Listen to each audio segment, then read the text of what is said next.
नमस्कार, मैं हूं सोनाली नाइक और आप देख रहे हैं TV9 भारतवर्ष। और आज हमारे साथ है बेहद खास मेहमान। We have with us Prince Mishra यानी कि Puneet Tiwari.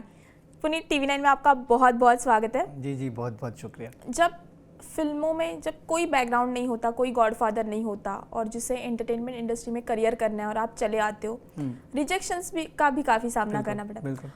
What was that first rejection, और वो पहला रिजेक्शन मिलने के बाद किस तरह से आपने खुद को हौसला दिया?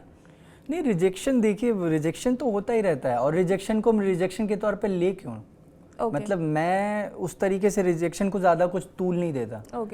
मैं ये सोचता हूँ कि अगर रिजेक्शन मिला है तो यहाँ से मुझे कुछ सीखना है, और वो भी आपको कुछ सीख ही देता है। मतलब हम छोटे शहर से आए हैं तो हमारे पास खोने को कुछ भी नहीं है, हम सब कुछ पाया ही है हमने बोनस के तौर पे, तो जो मिला है सबका स्वागत है।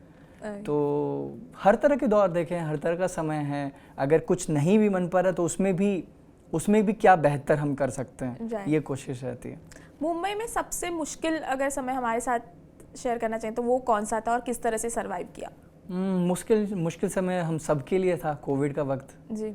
तो जिस बम्बई को मैं खचाखच देखा करता था, उस बम्बई को लिटरली अपनी आँख के सामने खाली होता हुआ देखा,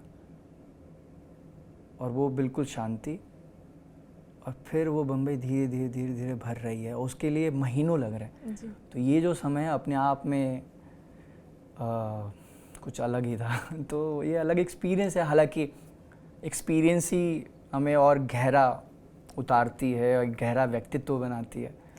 तो एक्सपीरियंसेस। यस, आपने सतीश कौशिक जी के साथ भी काम किया, हालांकि वो आप हमारे साथ नहीं है। उनकी यादें कैसी थी? क्योंकि लेजेंड कह सकते हैं वो, हर जो है कॉमेडी हो, सीरियसनेस हो, हर कुछ आता है। बेहतरीन डायरेक्टर भी थे। उनसे क्या कुछ सीखा और किस तरह का अनुभव था उनके साथ काम करने का? पहले तो मतलब वो बहुत ही ना आपको बहुत ग्राउंडेड फील कराते हैं जी। मतलब उनके साथ एक सीन था, और मेरे लिए भी बहुत बड़ी बात है कि उनके साथ काम कर रहा हूँ। तो पहले तो वो हंसी मजाक कुछ हल्का सा कुछ ऐसा बोल देंगे जिसमें माहौल में ना एक ईज़ आ जाएगा। जी। तो एक अद्भुत अनुभव है ऐसे लोगों के साथ, काश और काम कर पाता। बट अनफॉर्चुनेटली कुछ चीज़ें और हैं, बट वाकई बहुत कुछ सीखने को मिला सतीश सर से। राइट।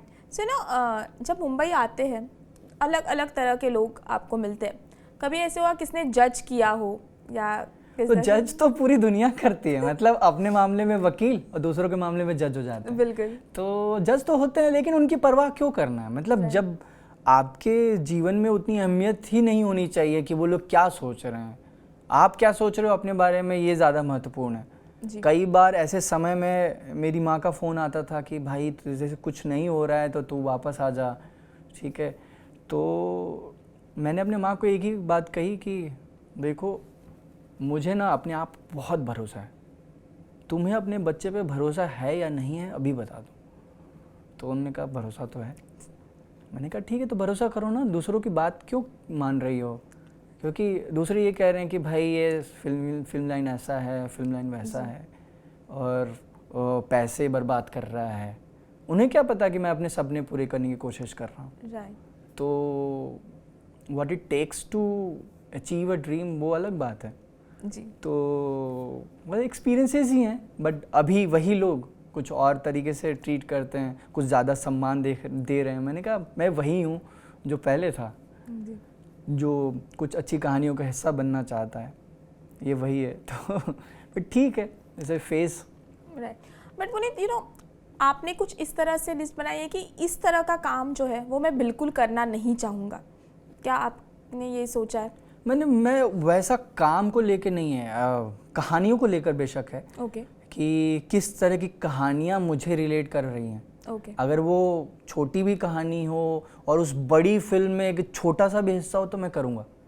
अगर वो किरदार, वो कहानी इंटरेस्ट कर रहा हो मुझे, तो वो दुनिया इंटरेस्टिंग होनी चाहिए। और बिना रिलेटिविटी की तो कोई क्यों ही करेगा, मतलब कहानी में वो दिलचस्पी हो। बाकी बजट पे बात कर लेंगे। बिल्कुल। आज सोशल मीडिया का ज़माना है। एक तरफ सोशल मीडिया इन्फ्लुएंसर है जो एक्टिंग में आने के लिए रेड कारपेट बिछाया जाता है, और एक तरफ एक्टर्स है जो थिएटर से आते हैं और बाकायदा उन्होंने एक्टिंग की ट्रेनिंग ली है।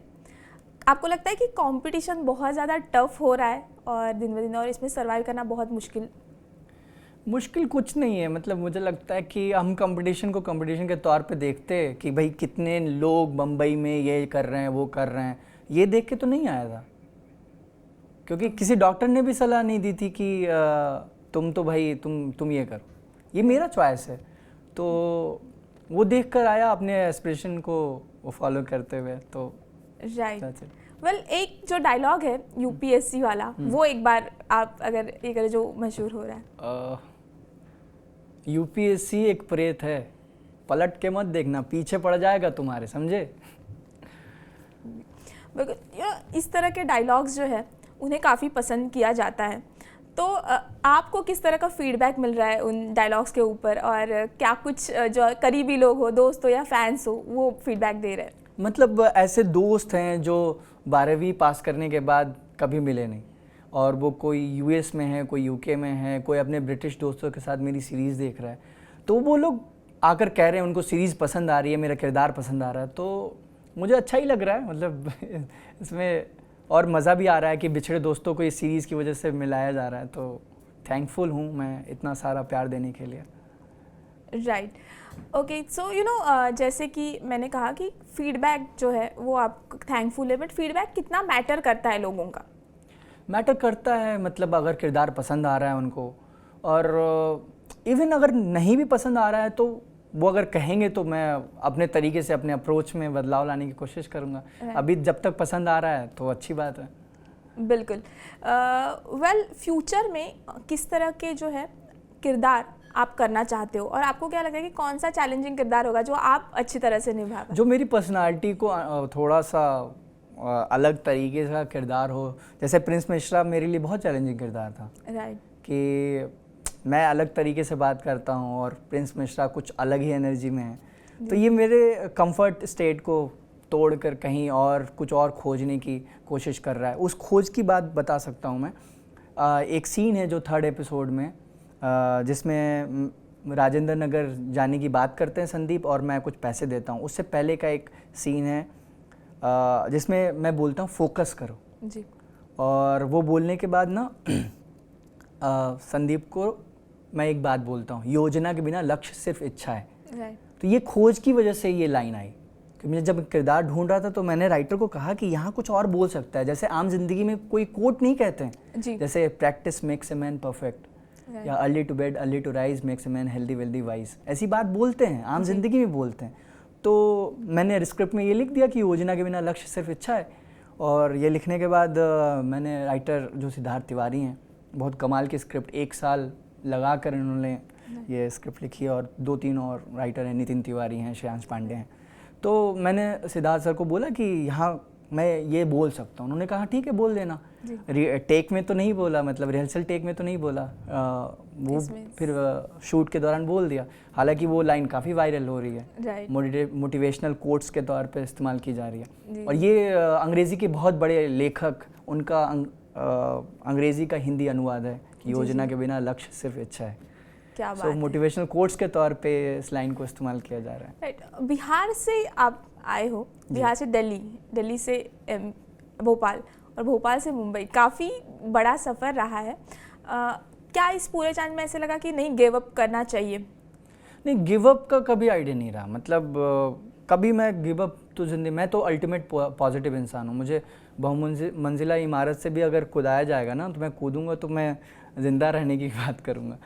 तो गिव अप का कोई ऐसा कुछ नहीं था। बट ये है कि सेल्फ डाउट होता है कई बार कि ये कर पाऊँगा नहीं कर पाऊँगा। जैसे प्रिंस मिश्रा करते वक्त कई बार ऐसे डाउटफुल हो रहा था कि मैं कर रहा हूँ तो सही कर रहा हूँ कि नहीं कर रहा हूँ।